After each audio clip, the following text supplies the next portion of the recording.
อันนี้เรากำลังเดินขึ้นไปอีกชั้นหนึ่งนะครับของน้ำตกพิชากับคุณตาแล้วก็วันขึ้นไปข้างบนแล้ว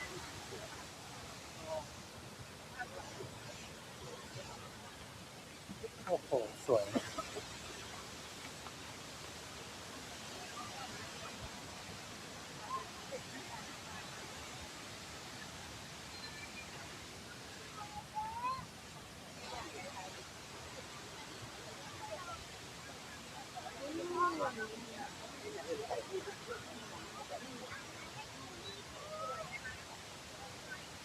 ลูกกับวัน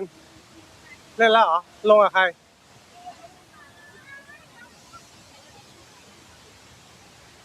พิชา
สวยนะ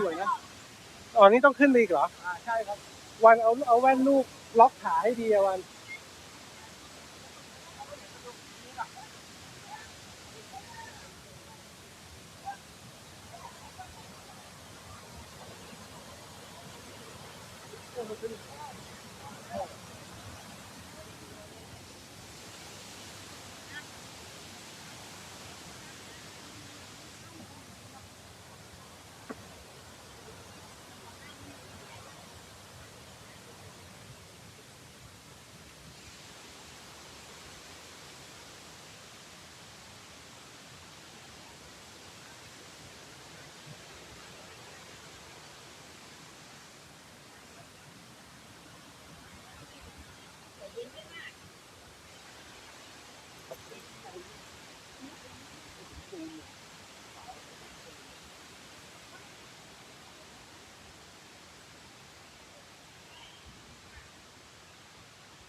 กี่โมงนะพี่ไปเจอตรงไปเจอที่ไหนที่รถเลยใช่ไหมก็ต้องเผื่อเวลาเดิน15 นาที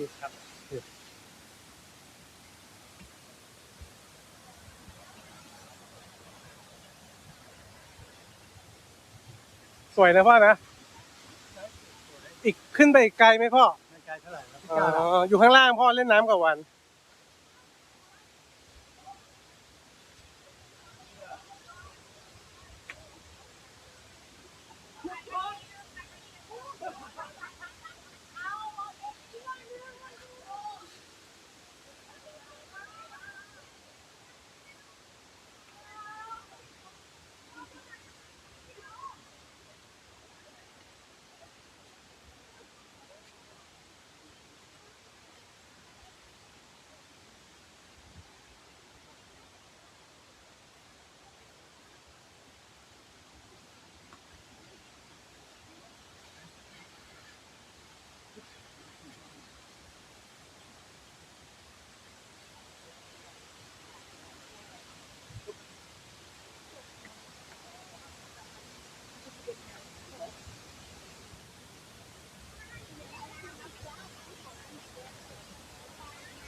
ต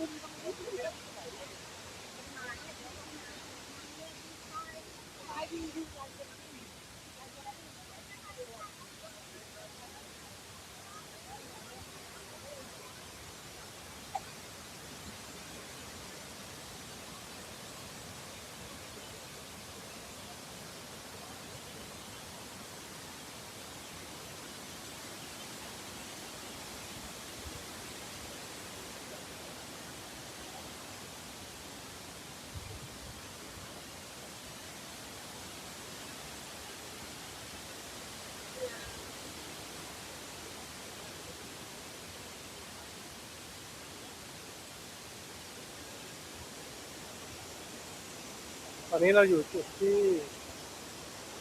น่าจะเกือบสูงสุดแล้วนะเดี๋ยวลองเดินขึ้นไปข้างบนอีกนิดนึง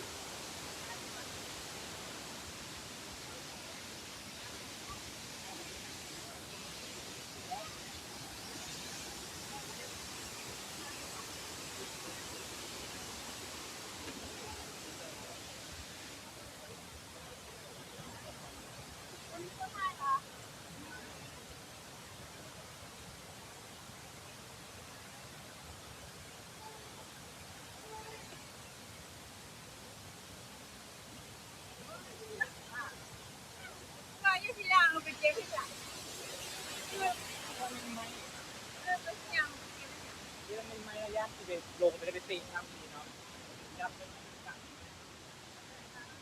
สวัสดีครับ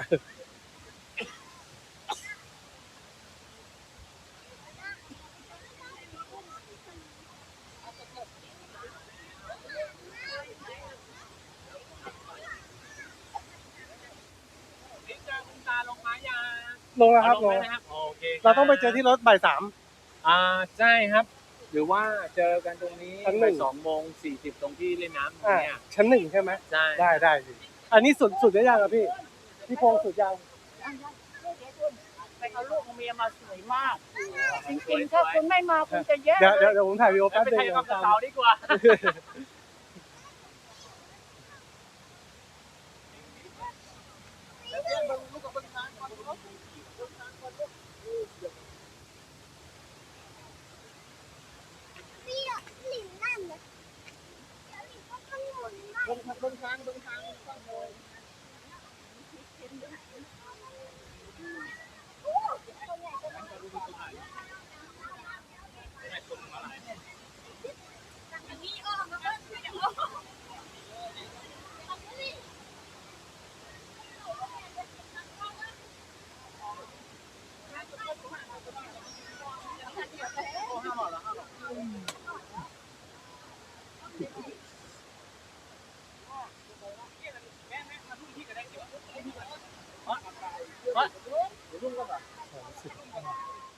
ับเดี๋ยว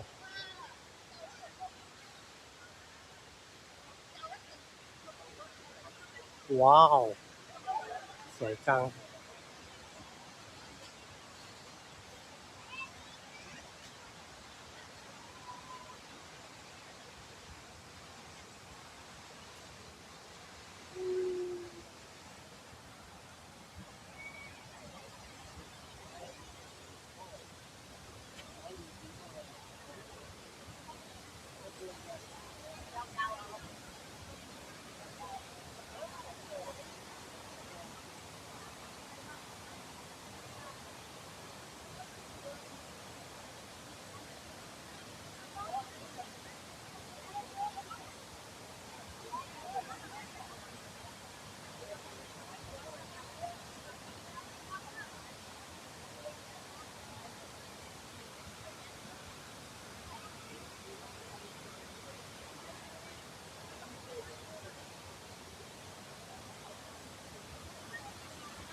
เดี๋ยวตัวเองต้องเดินอีกไกล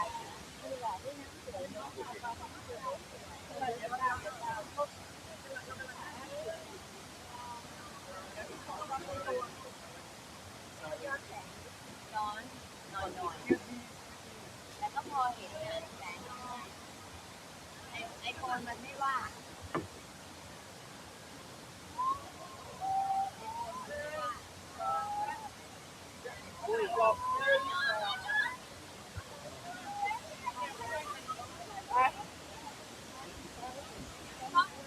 จับเสื้อ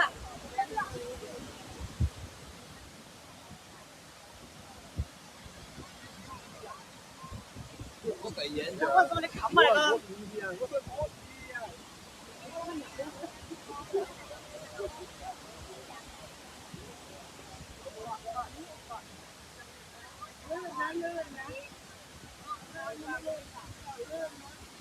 ลื่นนะครับมาเลยครับมาได้เลยครับ โทษนะครับพี่ อันนี้ยังขึ้นไปได้อีกไหมพี่ ได้ครับแต่ทางมันจะลื่น อ๋อ อันตรายอยู่ ครับผม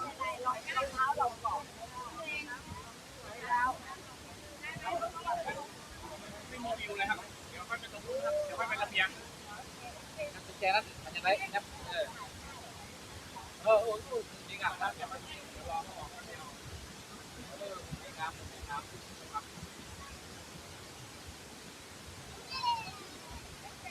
มันบอกใช่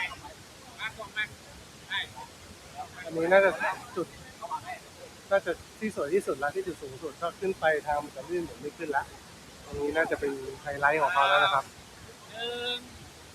สองโอเคเบอร์เกอร์ผ่านบอแล้วผ่านบอเบอร์เกอร์ครับผมได้เลยครับ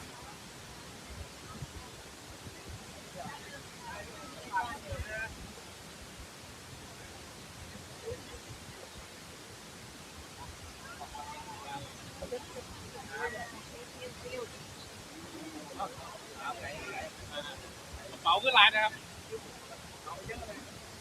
เดี๋ยวขอให้น้องเขาก่อนนะครับแป๊บนึง